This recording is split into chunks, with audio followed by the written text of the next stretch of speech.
ಕಲಿಯುಗದಲ್ಲಿ ಯಾರೆಷ್ಟೇ ಹೇಳಿ ಧ್ಯಾನ ಮಾಡೋದಷ್ಟು ಸುಲಭ ಅಲ್ಲ. ನಾನು ಇದನ್ನು ಮಾಡಬಾರ್ದು, ನಾನು ಅದನ್ನು ನೋಡಬಾರ್ದು, ನಾನು ಅದನ್ನು ತಿನ್ನಬಾರ್ದು ಅಂತಾರಲ್ಲ, ಪುಣ್ಯ ಬರ್ತಾ ಹೋಗುತ್ತಂತೆ ಅವರಿಗೆ. ಸ್ವತಃ ನಾರದ ಮಹರ್ಷಿಗಳು ಬಂದಾಗ ಅಲಕಾ ನದಿಯಲ್ಲಿ ಬೆತ್ತಲೆ ನಿಂತ್ಕೊಂಡು ಸ್ನಾನ ಮಾಡ್ತಿರ್ತಾರೆ. ಇಲ್ಲಿ ಹುಟ್ಟಿ ನಾವು ಸಾಧನೆ ಮಾಡದೆ ಪುಣ್ಯವನ್ನು ಸಂಗ್ರಹ ಮಾಡಿ ಉತ್ತಮ ಲೋಕವನ್ನು ಪಡೆದೇ ಇದ್ದರೆ ಇನ್ನೆಲ್ಲೂ ಪಡೆಯೋಕ್ಕಾಗಲ್ಲ. ಯಾವ್ದಾದ್ರು ಯತಿಗಳು, ಸನ್ಯಾಸಿಗಳು, ಸಾಧು ಸಂತರು ಬಂದಾಗ ಅವರನ್ನು ಗೌರವಿಸಿದರೆ ಅವರ ಅಂತರ್ಯಾಮಿಯಾದಂಥ ಭಗವಂತ ಆನಂದ ಪಡ್ತಾನೆ. ಚೋದಿತ ಕಾಲಚೋದಿತ. ಯಾವುದೋ ಒಬ್ಬ ಋಷಿ ತಪಸ್ಸು ಮಾಡ್ತಾ ಇರುವಾಗ ಅವ್ರ ಮೇಲೆ ಸತ್ತ ಸರ್ಪವನ್ನು ಇಟ್ಟು ಬಿಡ್ತಾನೆ. ಸತ್ತ ಸರ್ಪವನ್ನು, ಅವನಿಗೇನಿಲ್ಲ, ವಿಪರೀತ ಬಾಯಾರಿಕೆ ಆಗಿರುತ್ತೆ, ಬೇಟೆಯಾಡೋಕ್ಕೆ ಬಂದಿರ್ತಾನೆ. ಆಗ ತುಂಬ ಸುಸ್ತಾಗಿರುತ್ತೆ, ಆಯಾಸ ಆಗಿರುತ್ತೆ. ಬಂದು ಕೇಳುತ್ತೆ, ನನಗೆ ಸ್ವಲ್ಪ ನೀರು ಬೇಕು, ನಾನು ಈ ಕ್ಷೇತ್ರದ ರಾಜ, ನಾನು ಪರೀಕ್ಷಿತ, ಸ್ವಲ್ಪ ನೀರು ಬೇಕು ನನಗೆ ಕೊಡಿ ಅಂತ 3 ಸಲ 4 ಸಲ 5 ಸಲ ಕೂಗ್ಕೋತಾನೆ. ಆ ಋಷಿ ಧ್ಯಾನದಲ್ಲಿರ್ತಾನೆ. ಋಷಿಯ ಧ್ಯಾನ ಹೇಗಿರುತ್ತೆ ಅಂದರೆ ಅಂತರಂಗದಲ್ಲಿ ಭಗವಂತ ನೋಡ್ತಾ ಇರ್ತಾರೆ. ನಾವೆಲ್ಲ ಆಗಿದ್ದರೆ ಕಣ್ಣು ಬಿಟ್ಬಿಡ್ತಿದ್ವಿ. ಸೊ ಅದು ನಮಗೆ ಕಣ್ಣು ಮುಚ್ಕೊಂಡ್ರೆ ಎಲ್ಲ ಶುರು ಆಗುತ್ತೆ. ನಾವು ಕಣ್ಣು ಬಿಡಿ, ನೀವೇನು ಪರವಾಗಿಲ್ಲ, ಕಣ್ಣು ಮುಚ್ಕೊಳ್ಳಿ ಧ್ಯಾನ ಮಾಡಬೇಕು ಅಂದರೆ ಒಳಗಡೆ ಕಂಪ್ಯೂಟ್ರ್ ಓಪನ್ ಆಗುತ್ತೆ, ಏನೇನೋ ಚಿಂತನೆ ಬರುತ್ತೆ. ಅದಕ್ಕೆ ಧ್ಯಾನ ಮಾಡೋದಿರೋದೇ ಒಳ್ಳೆಯದು ಅನಿಸುತ್ತೆ. ಅದಕ್ಕೇನು ಮಾಡಬೇಕು ಅಂದರೆ ಭಗವಂತನ ಸ್ತುತಿನೇ ಮಾಡ್ತಾ ಇರಬೇಕು. ಕಾಲಕ್ರಮೇಣ ಭಕ್ತಿ ಬರುತ್ತೆ. ಧ್ಯಾನ ಅಷ್ಟು ಸುಲಭ ಅಲ್ಲ. ಕಲಿಯುಗದಲ್ಲಿ ಯಾರೆಷ್ಟೇ ಹೇಳಿ ಧ್ಯಾನ ಮಾಡೋದಷ್ಟು ಸುಲಭ ಅಲ್ಲ. ಅದಕ್ಕೆಲ್ಲ ಸಾಕಷ್ಟು ಪುಣ್ಯ ಸಂಗ್ರಹ ಆಗಿರಬೇಕು.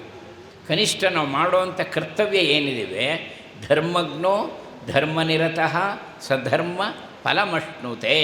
ನಾವೇನೇನು ಕೃತಿಗಳು ಮಾಡ್ತೀವೋ, ಕರ್ಮಗಳು, ಅದನ್ನೇ ಭಗವಂತನ ಸಮರ್ಪಣೆ ಮಾಡಿಬಿಡಬೇಕು. ಅವನಿಗೋಸ್ಕರ ಧ್ಯಾನ ಮಾಡ್ತೀವಿ, ಅವನಿಗೋಸ್ಕರ ತಪಸ್ಸು ಮಾಡ್ತೀವಿ. ಇದು ಕಲಿಯುವುದಲ್ಲಿ ಸ್ವಲ್ಪ ಕಠಿಣ, ಯಾರೂ ಇಲ್ಲ ಅಂತ ಹೇಳೋಕ್ಕಾಗಲ್ಲ. ಆದರೆ ನಮ್ಮಂಥವರಿಗೆ ಭಾಳ ಕಠಿಣ, ಅದರಲ್ಲೂ ಬೆಂಗಳೂರಿನಲ್ಲಿರೋರು ಇನ್ನೂ ಕಠಿಣ. ಅದಕ್ಕೆ ನಾವೇನು ಮಾಡಬೇಕು, ಸತ್ಕಾರ್ಯನ ಭಗವಂತನ ಸಮರ್ಪಣೆ ಮಾಡಬೇಕು. ಪರಮೇಶ್ವರ ಪಾರ್ವತಿಗೆ ಒಂದು ಮಾತು ಹೇಳ್ತಾನೆ, ಪುಣ್ಯ ಸಂಗ್ರಹ ಎಷ್ಟು ಸುಲಭ ಅಂತಂದರೆ, ಪುಣ್ಯ ಸಂಗ್ರಹ ಮಾಡಿಕೊಳ್ಳೋದು ಯಾವ್ಯಾವುದು ಕೆಟ್ಟ ಕಾರ್ಯ ಇದೆ, ಇದು ನಾನು ಮಾಡಬಾರ್ದಪ್ಪ, ನಾನು ಭಗವದ್ ಭಕ್ತರು, ನಾನು ಇದನ್ನು ಮಾಡಬಾರ್ದು, ನಾನು ಅದನ್ನು ನೋಡಬಾರ್ದು, ನಾನು ಅದನ್ನು ತಿನ್ನಬಾರ್ದು ಅಂತಾರಲ್ಲ, ಪುಣ್ಯ ಬರ್ತಾ ಹೋಗುತ್ತಂತೆ ಅವರಿಗೆ. ಅವರು ಏನು ಧರ್ಮ ಮಾರ್ಗದಲ್ಲಿ ಹೋಗದೇ ಹೋದರೂ ಕೂಡ ಅಧರ್ಮವನ್ನು ತಿರಸ್ಕಾರ ಮಾಡ್ತಾರಲ್ಲ, ನಾನು ಇಂಥ ಕೆಟ್ಟ ಮಾತಾಡಬಾರ್ದು, ಅವ್ರ ಬಗ್ಗೆ ನಾವು ಮಾತಾಡೋದು ಸರಿಯಲ್ಲ, ನಾನು ಸುಳ್ಳು ಹೇಳಬಾರ್ದು ಅನ್ಕೊತ ಪುಣ್ಯ ಬೇಕಾದ ಸಂಗ್ರಹ ಮಾಡ್ಕೊಂಡ್ಬಿಡ್ತಾರಂತೆ.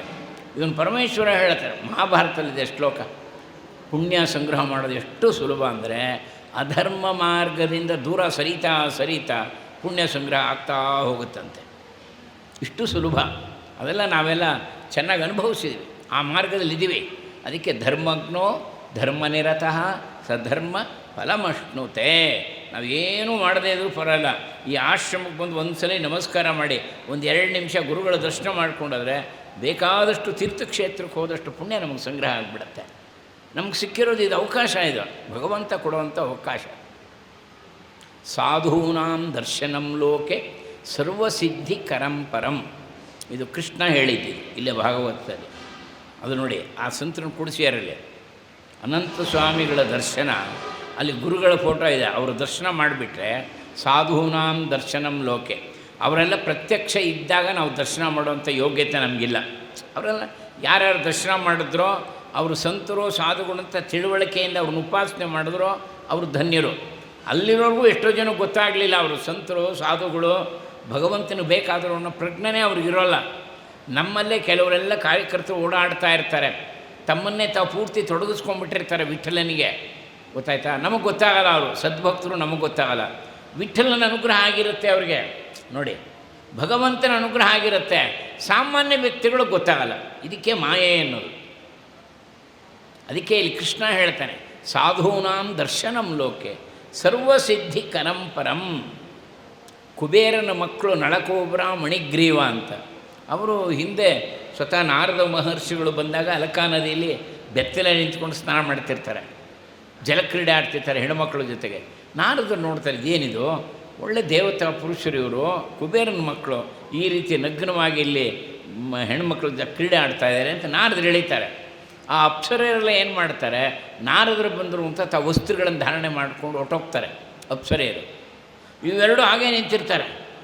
ಮಣಿಗ್ರೀವ ಇಬ್ಬರು ಕೂಡ ಹಾಗೇ ಬೆತ್ತಲೆ ನಿಂತ್ಕೊಂಡು ಅವ್ರಿಗೇನು ಮಾಡಬೇಕು ಅಂತ ಗೊತ್ತಾಗ್ತಾ ಇಲ್ಲ. ನಾರದರು ಶಾಪ ಕೊಟ್ಬಿಡ್ತಾರೆ. ಕುಬೇರನ ಮಕ್ಕಳಾಗಿ ನೀವು ನಳಕೂಬ್ರ ಮಣಿಗ್ರೀವ ಕುಬೇರನ ಮಕ್ಕಳು, ನೀವು ಈ ರೀತಿ ಹೀನ ಸ್ಥಿತಿಯಲ್ಲಿ ಬೆತ್ತಲೆ ನಿಂತ್ಕೊಂಡು ಸ್ನಾನ ಮಾಡ್ತಿದ್ದೀರಲ್ಲ, ನೀವು ನಗ್ನವಾಗಿ ಮರಗಳಾಗ್ಬಿಡಿ ಶಾಪ ಕೊಡ್ತಾರೆ. ಮತ್ತಿ ಮರಗಳಾಗ್ಬಿಡ್ತಾರೆ ಅವರು. ಯಾಕೆಂದರೆ ಮರಕ್ಕೆ ಜೀವ ಇರುತ್ತೆ. ಆ ಮರಕ್ಕೆ ಏನಾರು ನಾನು ಬೆತ್ತಲೆ ಇದ್ದೀನಿ ಅಂತ ಗೊತ್ತಾಗುತ್ತಾ? ಯಾರು ಹೇಳ್ತಾರೆ ಮರ ಏನಾರು ಬಟ್ಟೆ ಹಾಕ್ಕೊಂಡಿಲ್ಲ ಅಂತ ಹೇಳ್ತೀವ? ಜೀವ ಇದೆ ಅದಕ್ಕೆ. ಹಾಗೆ ನೀವು ಮರಗಳಾಗ್ಬಿಡಿ ಅಂತ 100 ವರ್ಷ ಮರಗಳಾಗಿ ಬಿದ್ದಿರ್ತಾರೆ. ಕೃಷ್ಣನ ಲೀಲೆಯಲ್ಲಿ ಆ ಒರಳಕಲ್ಲಿ ಎಳ್ಕೊಂಡು ಹೋಗ್ತಾನಲ್ಲ ಕೃಷ್ಣ ಬಾಲಲೀಲೆಯಲ್ಲಿ, ಈ ಮರಗಳಿಗೆ ತಾಕಿದಾಗ ಅವರಿಗೆ ಶಾಪ ವಿಮೋಚನೆ ಆಗುತ್ತೆ. ಆಗ ಅವರಿಬ್ಬರು ಕಾಣಿಸ್ಕೋತಾರೆ, ಕೃಷ್ಣನಿಗೆ ನಮಸ್ಕಾರ ಮಾಡ್ತಾರಪ್ಪ. 100 ವರ್ಷದಿಂದ ಮರಗಳಾಗಿ ಬಿದ್ದಿದ್ವಿ ನಾವು, ಏನೋ ಇಷ್ಟು ದೊಡ್ಡ ಸಣ್ಣ ತಪ್ಪು ಮಾಡಿಬಿಟ್ವಿ, ನಾರದರಿಂದ ಶಾಪ ಕೊಟ್ಬಿಟ್ರು ನಮಗೆ. ಅದು ಆಗ ಕೃಷ್ಣ ಹೇಳಿದ್ದು, ನಾರದಂತರ ಮಹನೀಯರು ಸಿಕ್ಕಿದಾಗ ನೀವು ನಮನ ಮಾಡದೆ ಅವ್ರ ಮುಂದೆ ಬೆಟ್ಟ ನಿಂತ್ಕೊಂಡು ನಾಚಿಕೆ ಇಲ್ಲದೆ ನಿಂತ್ಕೊಂಡಿದ್ರೆ ಅದರಿಂದ ಶಾಪ ಕೊಟ್ಟರು ನಿಮಗೆ. ಆಗಲೇ ಹೇಳಿದ್ದು, ಸಾಧೂನಾಂ ದರ್ಶನಂ ಲೋಕೆ ಸರ್ವಸಿದ್ಧಿ ಕರಂ ಪರಂ. ನಮಗೆ ಸಿದ್ಧಿ ಆಗೋದು ಯಾವಾಗ ಅಂದರೆ ಸಾಧು ಸಂತರನ್ನು ಗೌರವಿಸಿದಾಗ. ನಮ್ಮ ದೇಶದಲ್ಲಿ ವಿಪುಲವಾದಂಥ ಸಾಧು ಸಂತರನ್ನು ನೋಡ್ತೀವಿ, ಬೇರೆ ದೇಶದಲ್ಲಿ ಸಿಗೋಲ್ಲ. ಬೇರೆ ದೇಶಗಳು ಹೆಚ್ಚಿನಂಶ ಎಲ್ಲ ಭೋಗದ ದೇಶಗಳವೆಲ್ಲ, ಭೋಗ ಭೂಮಿ. ಇದು ತ್ಯಾಗ ಭೂಮಿ, ಕರ್ಮ ಭೂಮಿ, ಮಾತೃಭೂಮಿ, ಪಿತೃಭೂಮಿ, ದಿವ್ಯ ಭೂಮಿ, ಮೋಕ್ಷ ಭೂಮಿ, ಸಾಧನಾ ಭೂಮಿ. ಇದು ನಮ್ಮ ಭಾರತ. ಭಾರತದಲ್ಲಿ ಹುಟ್ಟಬೇಕಾದ್ರೆ ತುಂಬ ಪುಣ್ಯ ಮಾಡಿ ಕಟ್ಟ ಕಡೆಯ ಜನ್ಮ ಅಂತ ಭಾವಿಸ್ಕೊಳ್ಳಿ. ಇಲ್ಲಿ ಹುಟ್ಟಿ ನಾವು ಸಾಧನೆ ಮಾಡದೆ ಪುಣ್ಯವನ್ನು ಸಂಗ್ರಹ ಮಾಡಿ ಉತ್ತಮ ಲೋಕವನ್ನು ಪಡೆದೇ ಇದ್ದರೆ ಇನ್ನೆಲ್ಲೂ ಪಡೆಯೋಕ್ಕಾಗಲ್ಲ. ಒಂದು ವೇಳೆ ಮನುಷ್ಯನ ಜನ್ಮದಿಂದ ನಾವು ಜಾರು ಬಿಟ್ಟರೆ ಇನ್ನು ಅನೇಕ ಯುಗಗಳಾಗಬೇಕು ಮತ್ತೆ ಮನುಷ್ಯನ ಜನ್ಮ ಸಿಕ್ಕಬೇಕಾದ್ರೆ. ಅದನ್ನು ಭಾಗವತ ಸಾರಿ ಸಾರಿ ಸಾರಿ ಹೇಳುತ್ತೆ.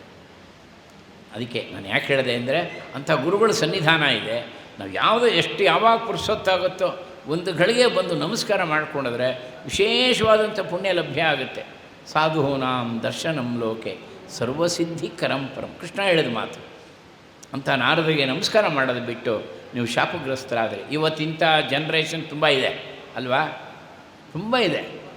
ಅವರು ಒಳ್ಳೆ ಮೋಜು ಮಾಡ್ತಿರ್ತಾರೆ. ದೇವಾಲಯಕ್ಕೆ ಬಾ ಅಂದ್ರೆ ಬರೋಲ್ಲ, ತಂದೆ ತಾಯಿಗೆ ನಮಸ್ಕಾರ ಮಾಡು ಅಂದ್ರೆ ಮಾಡಲ್ಲ ಅಲ್ವಾ, ಮನೆ ದೇವ್ರಿಗೆ ಹೋಗೋಣ ಅಂದ್ರೆ ಬರೋಲ್ಲ. ನೀವು ಹೋಗಿಬೇಕಾರೆ ದುಡ್ಡು ಕೊಡ್ತೀನಿ ಅಂತಾರೆ, ನಾನು ಫ್ರೀ ಇಲ್ಲ ಅಂತಾರೆ, ನಂಗೆ ಟೈಮ್ ಇಲ್ಲ ಅಂತಾರೆ. ಯಾವುದಕ್ಕೆ ಟೈಮು? ನೀನು ಬಂದಿದ್ದು ಯಾತಕ್ಕೆ? ಇದಕ್ಕೆ ಮೋಜು ಮಾಡೋಕ್ಕೆ ನಾವು ಬಂದಿರೋದು. ಹಾಗಾದ್ರೆ ಮನುಷ್ಯನ ಜನ್ಮ ಯಾಕೆ ಪಡಿಬೇಕಾಗಿತ್ತು? ಅಥವಾ ಭಾರತದಲ್ಲಿ ಯಾಕೆ ಹುಟ್ಟಬೇಕಾಗಿತ್ತು?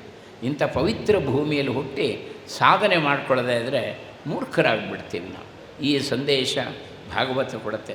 ಆ ಪರೀಕ್ಷಿತ ಏನೋ ಅವನು ಕೋಪ ಬಂದು ಆ ಗಳಿಗೆಯಲ್ಲಿ ಋಷಿಗೆ ಸತ್ತ ಸರ್ಪವನ್ನು ಸುತ್ತು ಬಿಡ್ತಾನೆ.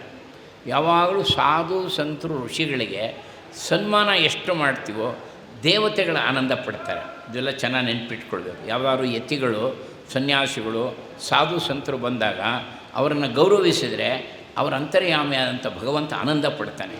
ತುಷ್ಯೇಯಂ ಸರ್ವಭೂತಾತ್ಮ ಗುರು ಶುಶ್ರೂಷಯಾಯಥ. ಇದು ಭಾಗವತದ ಕೃಷ್ಣ ಹೇಳ್ತಾನೆ. ನಾನು ಎಲ್ಲ ಜೀವಿಯಲ್ಲೂ ಇದ್ದೀನಿ, ಯಾರು ಆ ಗುರುಗಳನ್ನು ಉಪಾಸನೆ ಮಾಡ್ತಾರೋ ತುಂಬ ಆನಂದ ಪಡ್ತೀನಪ್ಪ. ತುಷ್ಯೇಯಂ ಸರ್ವಭೂತಾತ್ಮ ಗುರು ಶುಶ್ರೂಷಯಾಯಥ. ಯಾವಾಗ ಒಬ್ಬ ಸ್ವಾಮಿಗಳಿಗೆ ನೀವು ಶಾಲು ಹೊದಿಸ್ತಿರೋ, ಒಂದು ಹಾರ ಹಾಕ್ತಿರೋ, ಪಾದ ಪ್ರಕ್ಷಾಲನೆ ಮಾಡಿ ನೀರು ಸಂಪ್ರೋಕ್ಷಣೆ ಮಾಡ್ಕೊತಿರೋ, ಎಲ್ಲ ದೇವತೆಗಳು ಆನಂದ ಪಡ್ತಾರೆ. ಯಾಕೆಂದರೆ ಅವರಲ್ಲಿ ದೇವತಾ ಸನ್ನಿಧಾನ ಜಾಸ್ತಿ ಇರುತ್ತೆ. ನಮ್ಮಲ್ಲೆಲ್ಲ ದೇವತಾ ಸನ್ನಿಧಾನ ಕಡಿಮೆ ಇರುತ್ತೆ ತಾರತಮ್ಯದಲ್ಲಿ. ಅವರಲ್ಲಿ ದೇವತಾ ಸನ್ನಿಧಾನ ಜಾಸ್ತಿ ಇರುತ್ತೆ.